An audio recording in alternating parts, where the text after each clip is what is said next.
was the winter break, and I had planned to visit my old friend Mike in Manitoba. The drive was long, nearly 6 hours from Saskatoon, but I figured it would be worth it. Mike had just moved to a remote area outside Winnipeg, and he'd been raving about how peaceful it was.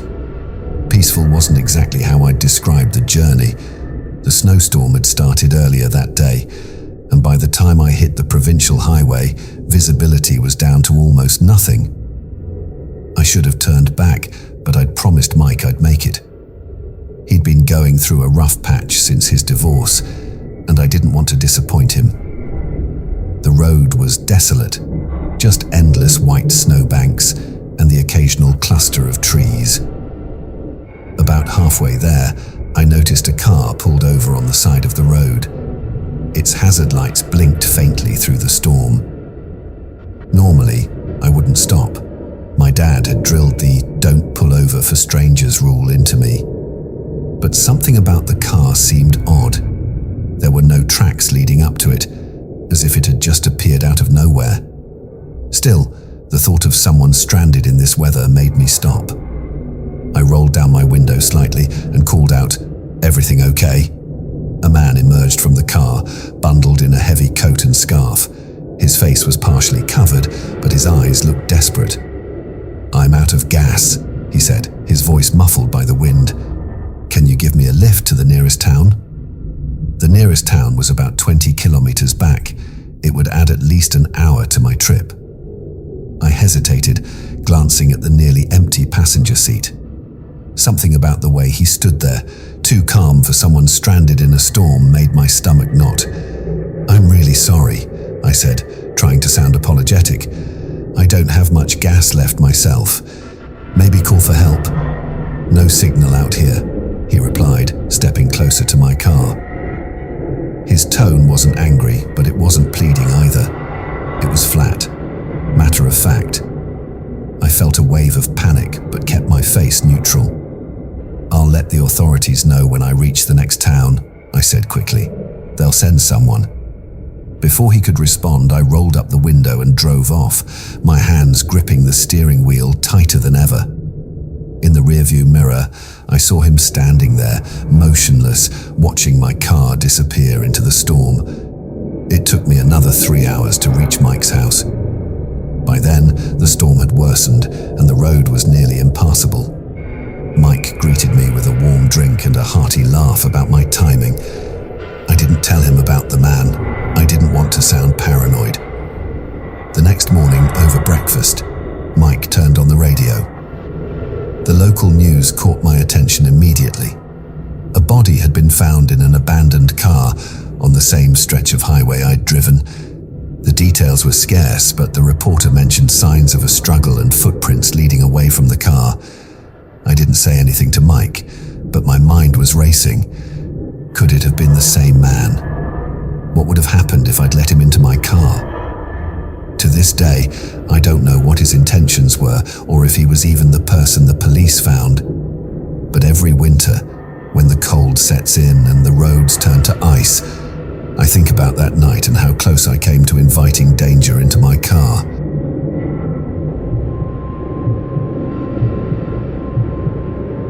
The cold had a way of seeping into everything that winter. Even indoors, it felt like the frost had a pulse creeping through the walls. I was working a night shift as a delivery driver in Quebec, covering routes no one else wanted. It wasn't glamorous, but it paid the bills.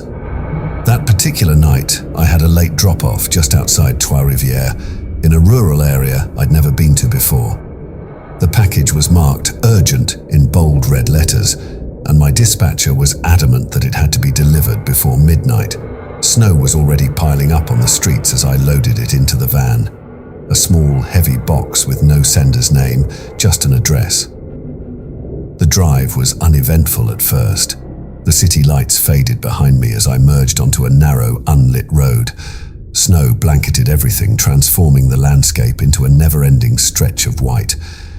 My GPS guided me through the back roads, but as I got closer, the signal started flickering. Finally, it cut out completely, leaving me with nothing but the address written on my clipboard. I pulled over to double-check the directions. The road I was on wasn't marked, and the only sign of civilization was a set of faint tire tracks in the snow, leading deeper into the woods.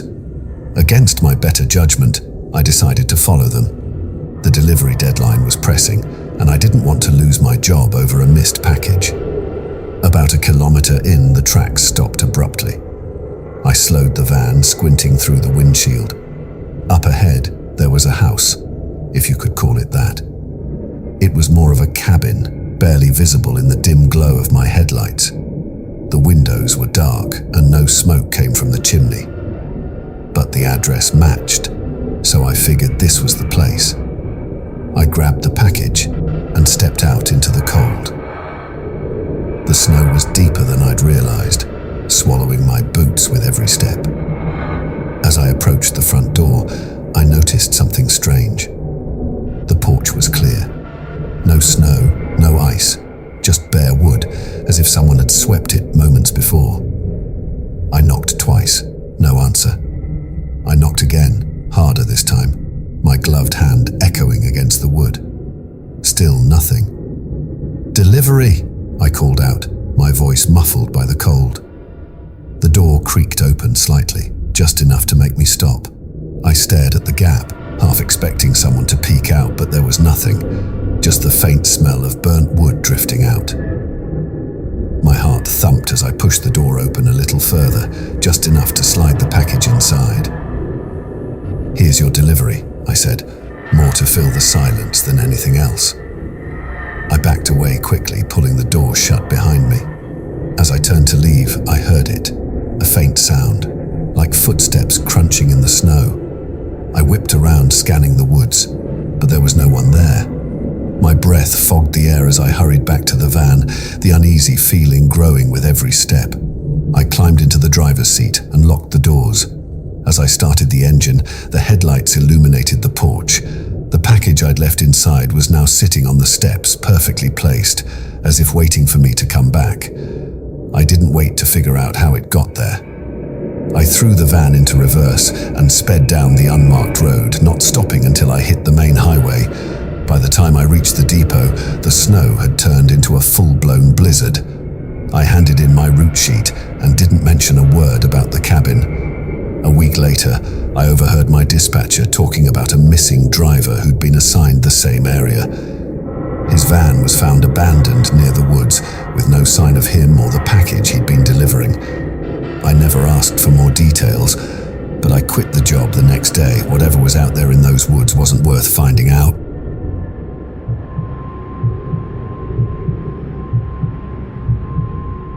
The thing about winter in Saskatchewan is that it's unforgiving.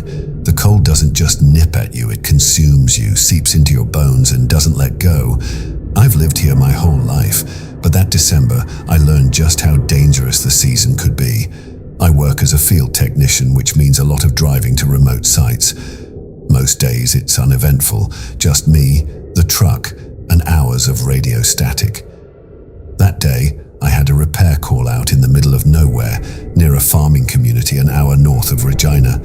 It was supposed to be a quick job. "You'll be back before sundown," my supervisor said. The drive out wasn't bad, just cold and quiet, but by the time I finished the job, the sun was dipping below the horizon. The wind had picked up and the temperature dropped fast. My breath fogged the cab of the truck as I turned onto the main highway, eager to get home. About 20 minutes into the drive, my dashboard lit up. Low fuel. I groaned. I'd forgotten to fill up at the last town. Checking the GPS, I saw that the nearest gas station was 15 kilometers away. Manageable, I thought, if I kept my speed steady, but as I drove, the weather worsened. Snow started falling heavily, and soon the road disappeared beneath a blanket of white. I slowed down, focusing on the faint reflectors marking the road. The gas needle was dangerously close to empty when I spotted a dim light ahead. It wasn't a gas station, it was a small diner, the kind you'd expect to see in a travel magazine about roadside Americana. Relieved, I pulled in and parked. The place looked deserted, but the open sign flickered weakly in the window. I stepped out of the truck, the icy wind hitting me like a wall. The snow crunched under my boots, as I made my way to the door and stepped inside. The warmth hit me instantly, along with the smell of stale coffee. A single waitress stood behind the counter, wiping it down with a rag. She looked up as I entered, her face expressionless but not unfriendly. "Coffee?" she asked. "Just looking to warm up," I said, glancing around.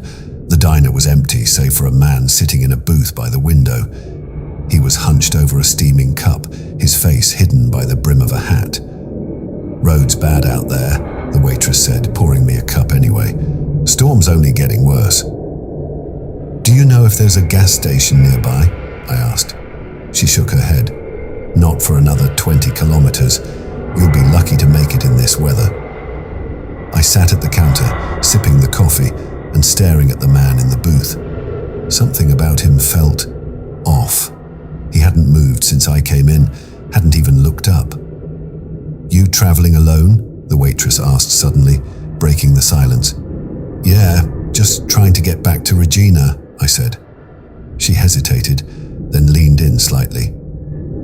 "If I were you, I'd stay here for a bit, at least until the storm passes."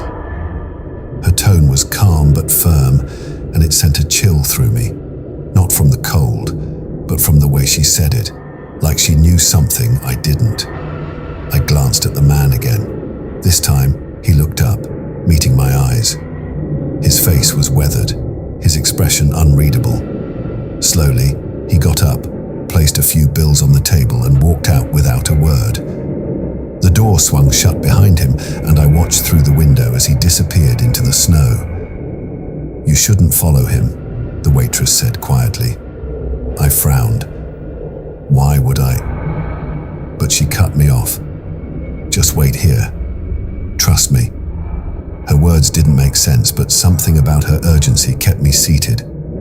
I waited, sipping my coffee and staring at the swirling snow outside. 15 minutes later, the storm eased slightly, and I decided to take my chances. I thanked her and stepped outside. The man's tracks were still visible, leading down the road. I got in my truck, started it up, and pulled onto the highway. About a kilometer down, I saw it. His car flipped over in a ditch, the hood crumpled like a tin can. I stopped and jumped out, rushing over to see if he was okay. But when I reached the car, it was empty. No sign of him. Just a shattered windshield and an empty driver's seat. I stood there, my breath visible in the freezing air, when I heard it. The faint hum of an engine. I turned to see headlights approaching. It was a snowplow, the driver stopping beside me. "You all right?" he asked, leaning out the window. I pointed to the car. "There was a guy driving this. Did you see anyone on the road?" The driver frowned. "This car's been here since yesterday," he said. "I cleared this stretch in the morning. No one's been around." My stomach dropped as I stared at the overturned car. The storm picked up again, the snow falling heavier, and I decided not to ask any more questions.